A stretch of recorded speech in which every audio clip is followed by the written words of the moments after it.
Hey YouTube, it's Aqua, and I'm here to show you how to make your glasses sound perfect. Okay, so I realized that the Meta glasses, their audio is okay, like it's not the best here. So one way to make well, probably the only way to make your Meta Ray-Ban sound better, if you go to the Meta AI app here, and you go to the top right, and then you go to the gear, or you go to your icon there, right? And then you're gonna go to your glasses. And then once you go there, you go to audio, and then you can make sure that your adaptive volume is like off, so it doesn't change. But this is like more of your earphones there. And then after that, you're gonna go to microphone troubleshooting. For some reason, that helps though. I don't know why, the sound.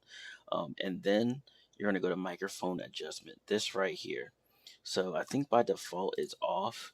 So toggle it on to make your voice sound better.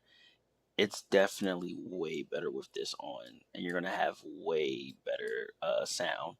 So definitely check this out. Let me know in the comment section if it made it work. You may be able to skip the first part, but this part definitely here works. All right. Well, that's the only way to really make your microphone better. Let's get it. Let's go. See you on the next video. Peace.